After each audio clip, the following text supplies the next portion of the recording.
Hello and welcome back to another Escape from Tarkov guide. Today we're going to be doing a Reshala guide going over where he spawns and how to kill him. Now he spawns on the customs map. The map I'm showing on screen at the moment. He will spawn where the red areas are and can wander where the orange areas are. Now the blue area at the top there is where players can spawn at the beginning, and the green arrows indicate where you should be wary of players coming from, you know, later on during the match when they hear the gunshots and start flocking in.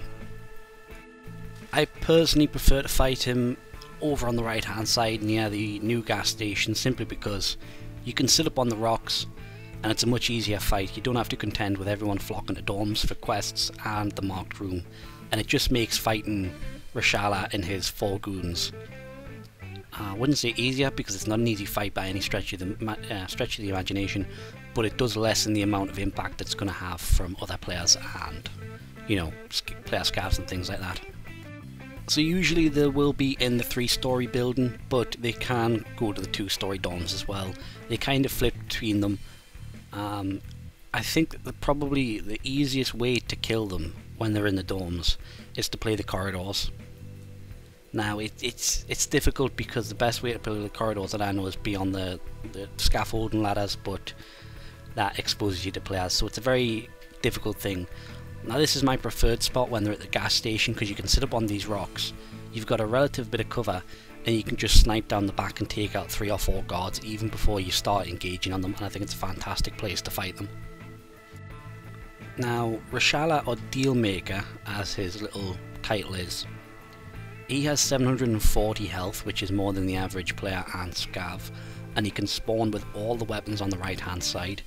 Now ideally you want him to spawn with the DTM they are to make him the most valuable player, you know, valuable people you can kill. And up on the right hand side, that's what he looks like. I forgot to include pictures for what the guards actually look like, what the bosses actually look like in every other guide, so it's a bit like, now that was a bit of a mistake on my part, but... Now the MP5 isn't, I've never seen him spawn with that one. I have seen him spawn with the Saiga and the other weapons. Either of the AKs, check the mags to make sure that he's not firing M995, else he could have up to, you know, 90k's worth of ammunition in those guns alone. Now Dealmaker's guards have 598 health, and they can use the weapons in the middle. That's what they look like in the old gas station on the right hand side, and they do often get stuck around that door, so one grenade can take them out. But it's not very often it happens, and I'd always be cautious about playing the back of new gas station, because they can hide in so many different areas. Now you do have to kill Reshala for a quest line from Jaeger, so be prepared to fight other players and contend for the kills. You need to kill Reshala, and you need to get his golden TT pistol.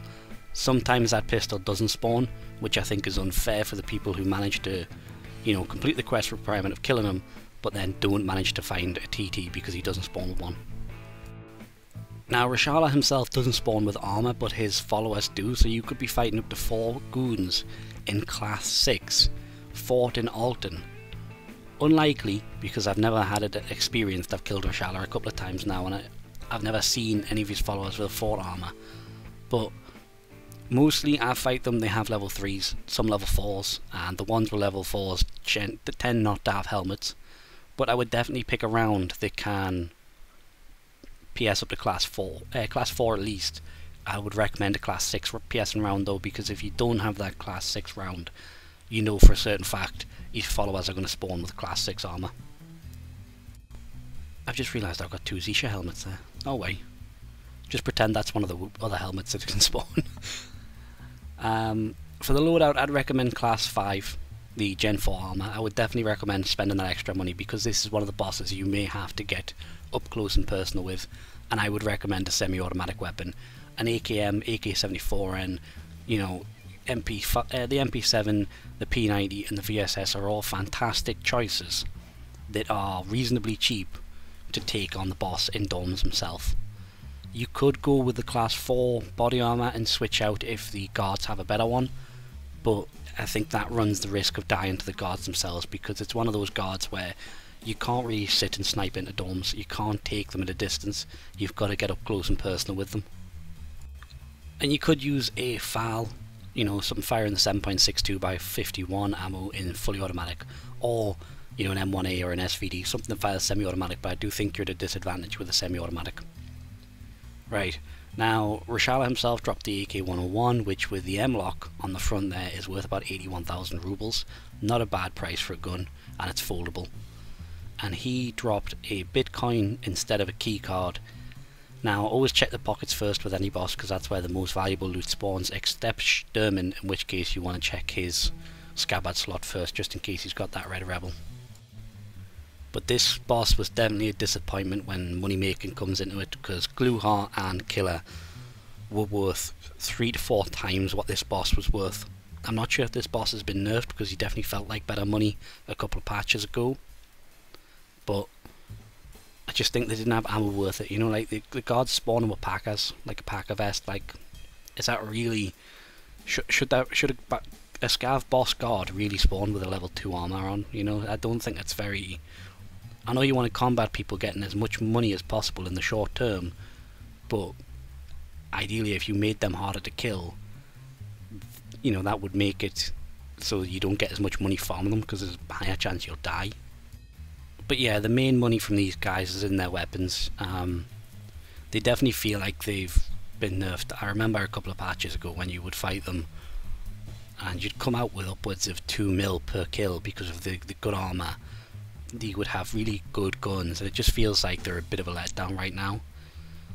Especially the armor. I think I only got one piece of armor from these guys that I would consider worth keeping, which was an M2.